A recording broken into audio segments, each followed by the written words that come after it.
And rolling. Hey, Ben. Shannon, how are we, mate? Thanks for coming Good, up. mate. Good. Thanks for having me here. Righto, so Ben Costin was a key player in last year's MLP team, the Brisbane Breakers. They won the tournament, the season. Yeah, won the season, yeah. Yep. Pretty dominantly, I would say. Yeah, I'd agree, for sure. Very strong team. Obviously back then, all Australians. Yeah, there's only one international player. Yep. Yeah, that wasn't Australian, to my knowledge. Yeah. So Ben wrote an article a couple of days ago. It's been getting, I've heard a lot of people talking about it.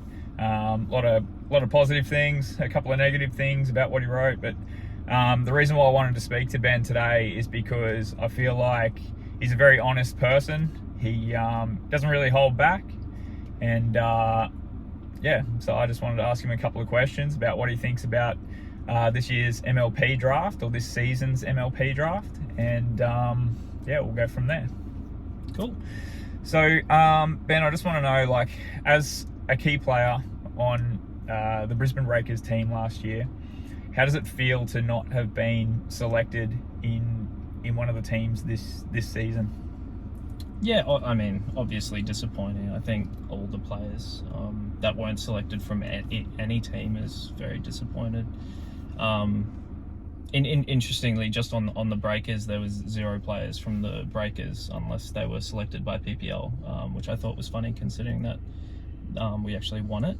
But there's, I think, 20 players of the 48 players now that are in the 2024 season 1. Yep. So less than half the players that are part of it were in the last MLP. So I think there's going to be, like, obviously a super unknown season. There's a lot of different players, and one thing's probably a super lack of continuity between players and what's going to happen. So the article that I wrote is obviously my honest feelings, but like how like I have put a lot of research into the draft, lots of conversations with a lot of people, and by no means do I think like what I've said in the draft is exactly right, but it's my honest and best opinion. So yeah. Right. What's your feelings of having international players, or how many international players are involved with this year's MLP? Yeah, right. So of the 12 teams involved, 11 of the 12 teams chose international players. And to be honest, immediately once I saw that, I thought that it was probably a bit too soon for Australia. And I think when there's money on the line, people are going to do, and I told this to all the captains, like, very honestly, unless you've got an agreement with all the captains, and I suggested that maybe the captains should just not pick international players, but unless you've got an agreement, you have to pick the strongest team, because if you don't, someone else will. Yep. And so I think everyone's gone and done that for the most part.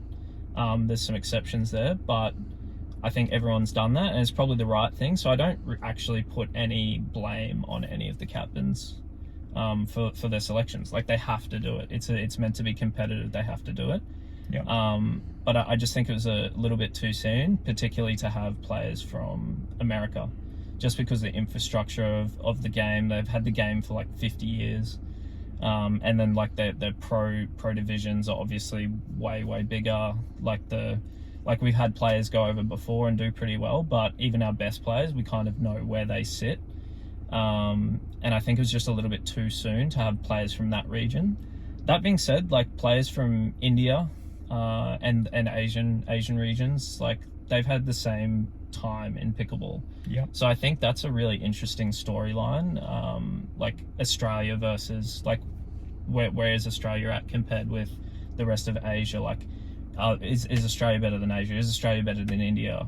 What combinations? Are the Australian females stronger than the other females? Where does everything sit? Yeah. I think it's just been like a little bit too much too soon. In that way, it's like you change too many variables, and then everything's kind of up in the air. There's a lot of, like, there's a reasonable amount of money, and I think it's just it could possibly just get swept just because so many variables, so many unknowns, and everyone knew it was going to be chaos, and I think it was even more chaos than even I predicted. So yeah. Okay. Do you think that the international exposure, like branching to specifically Asia, is going to be good for exposure to Australian pickleball in the long run? Like, do you think it's going to bring possible more money, more sponsors? So I think definitely, like, Asia's a massive market. Whether it's towards India or towards East Asia, China, like, you can see YOLO really making pushes towards that. Coming from table tennis, they know the Chinese market's massive. Yeah. So, like, going towards Asia is absolutely huge, and they have a huge racket sport background: badminton, table tennis. You're going to see those sort of players, whereas the game's mainly being dominated by tennis players to date. So, Yep. I think that's really interesting. I think it's a good place to go. But I just feel that particularly the North American players aren't really on a level playing field. So, like, Yeah. that's kind of the main issue that I have with what's happened with the draft. Sure. Yep. I get where you're coming from. I'm really interested to see with the views, like, where most of the views are going to come from for this MLP, the MLP Yep. Australia. Yeah. You know, is it going to be Asia, India? Are we going to get many viewers from the US? Yeah, so I can. Well, I mean, my prediction. I have absolutely no idea, but I'd say my prediction. There's, like, Indian fans are, like, very supportive of their athletes. They're always really into it. So I could see a lot of viewership in Asia, lot of people there. Probably not so much Australia. Probably not so much US. Like, they might tune in once or twice, see what's going on, and then go watch what they like to watch normally. So I'm not sure how much of a US audience we'll have, but Yep. yeah, it's an interesting thought. Yep. What are you hoping to see in the next draft for MLP? Yeah, for MLP Australia, I mean, I feel like the floodgates are open on a lot of things, and to take a step back may or may not be the right things. But the main thing in particular with the draft, and I think this goes back to a conversation that I had with Adam, that's the head of PPL, and I talked to him because I had some concerns. One, with the captain system. I'd just like the captains just to be straight removed, and just have it like MLP, have, like, some GMs or shadow GMs, or, like, a selection panel, select players 1 through 12, and then use those players to then draft teams, and just have it completely open. So essentially, I would like the captains to be removed, and I would like the region pick to be removed, and have everyone just in one pool, because I think it influences the draft way too much. I think I have some opinions on the teams, and we will see if that's true or if it's not true.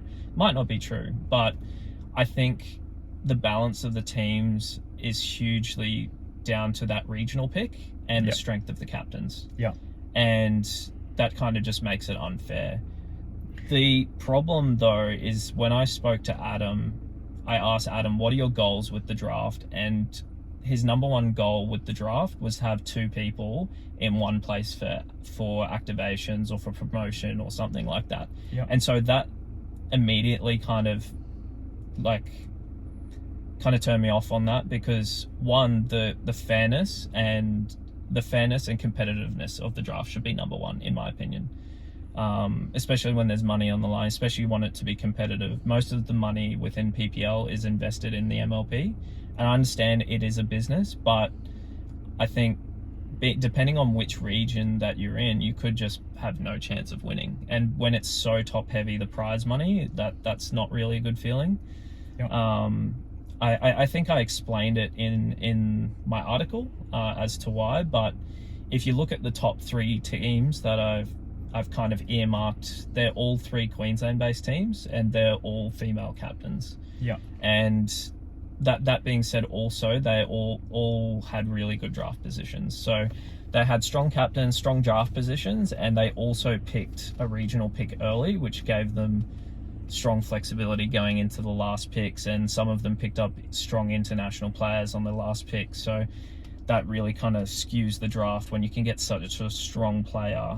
When other players are scrambling for that regional pick, you can pick the best player that's left over. Yeah. So I think I think a lot of people were banking on having those internationals as a last pick simply because they weren't sure, just how reliable some of the international players were going to be. Yeah, well, I think also some captains didn't know what was going to happen. Like, I think some captains were of the opinion, oh, if people are going to pick internationals, maybe I shouldn't pick internationals. And then once a few were gone, they're like, oh God, if I don't pick one, I'm missing out. And, I agree. And so I can't really speak of the thought process of a lot of the captains. I've spoke to some, but yeah, 11 out of 12 is a pretty significant number when the max was 12. So I definitely agree. There was a lot of captains who were planning on having their local players, people they know, people they've played with, people to train with on their team. And I think when there's some potential 6.0s who are going to be in other teams, I think you have to sort of broaden your horizons. I think also in the first round you saw a lot of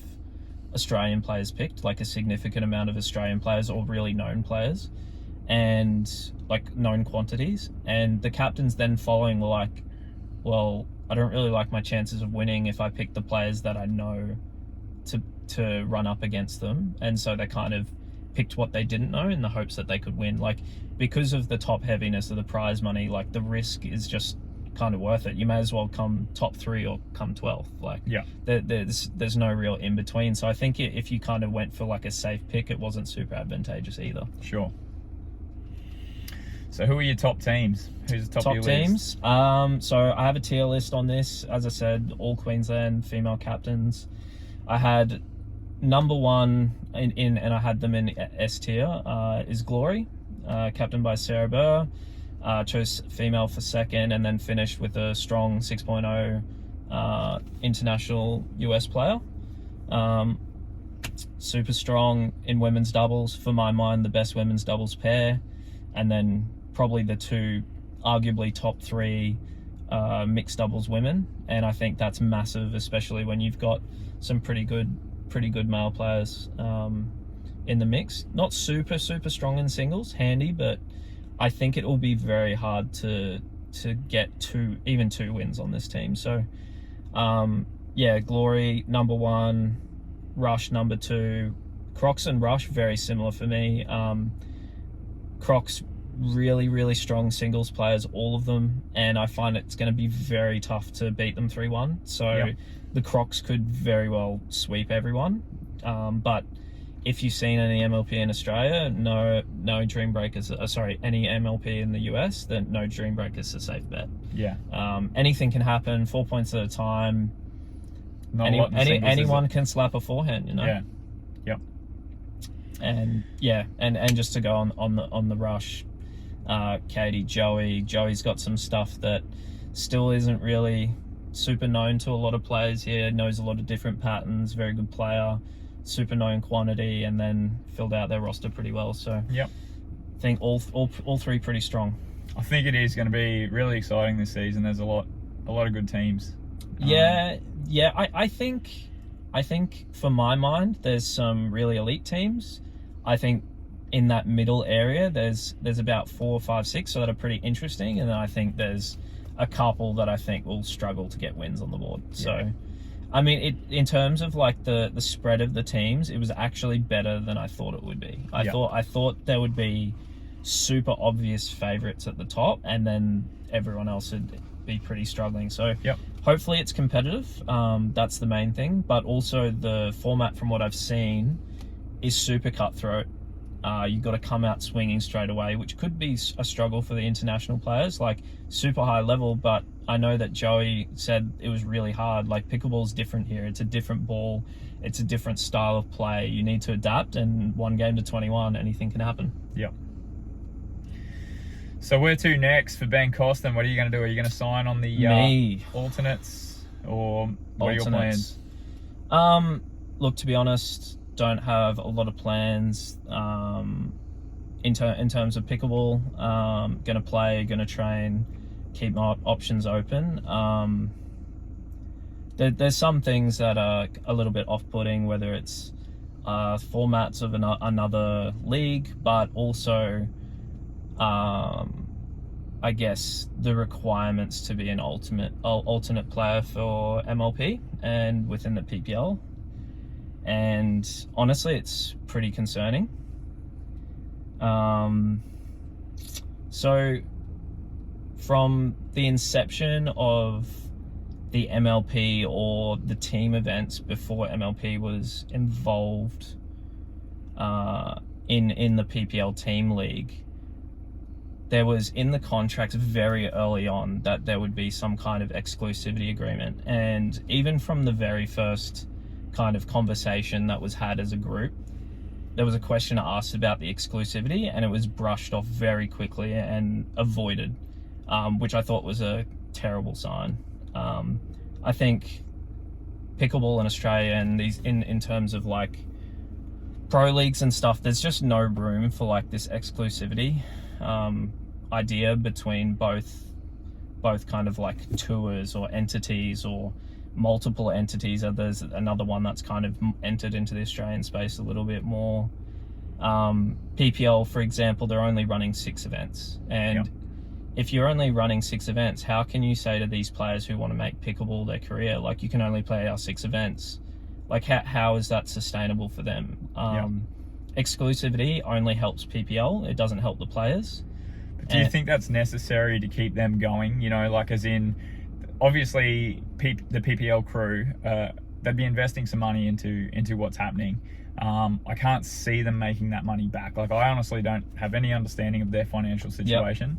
But I would imagine realistically that kind of has to happen to keep them in business, basically. You know, for them to be able to continue doing what they're doing, I'm sure that PPL would have to be the number one sort of league to be able to, you know, hold, I don't really know how to say it, sort of hold the top tier, I guess. I mean, I understand why they're doing it, but I think it's just super soon, and the kind of the space in pickleball, like, as I said, they're only offering like the six tournaments, and for the Australian players, a lot of them like playing.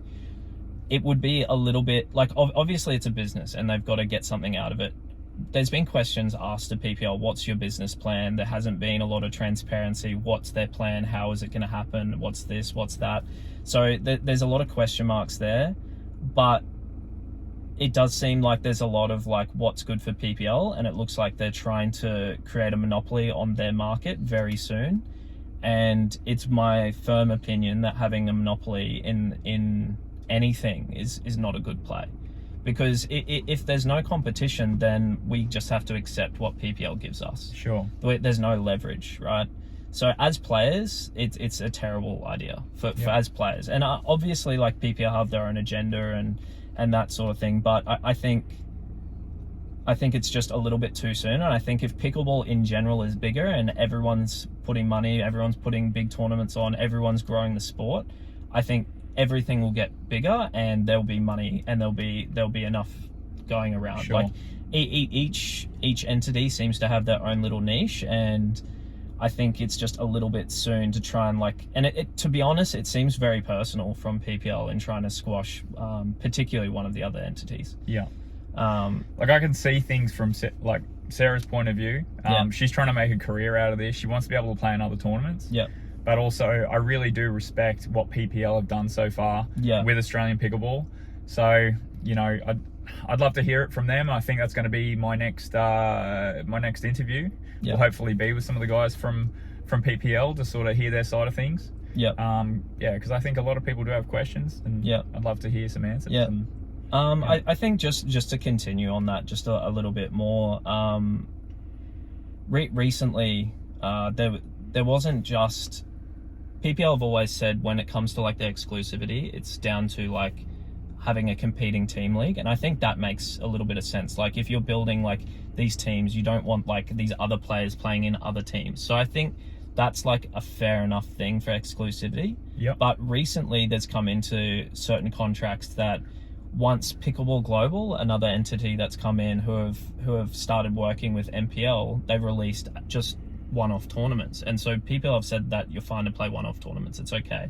But as soon as it was announced that they were doing that and it was partnered with NPL, they then added that you need permission from PPL to play these tournaments, the one-off ones that they said that they wouldn't do. Yeah. Just like PPL said that they wouldn't have international players and they wouldn't be taking local opportunities. 6 months later, it's a little bit different. Sure. And not only that, in terms of like the agreements, if you want to play as an alternate, you need to sign away all your opportunities to play in another league. If you want to play as an alternate at MLP, you don't get anything unless someone gets injured, which I think is completely ridiculous. So I don't know. I think it's just not good for the players, and all it is good for PPL. So but you're 100% right. PPL's done a lot, but I'm not sure. I'd like the players to be taken into account a little bit more. Yep. Is there anything you want to add, mate? No. I think we've done pretty well. We've covered quite a bit in 20 minutes. So. 20 minutes. Yeah. Be a little bit much if we kept going. Yeah, it's all good. We can do another one of these. I reckon we should do another one just after the first MLP. Yeah, I mean, I've got nothing better to do. I'm probably gonna have a look. May as well follow up on my predictions and get a feel and just see kind of how each team matches up and what the formats are like, and it'll be interesting. So maybe I'll do another little analysis if people enjoy them. So yeah.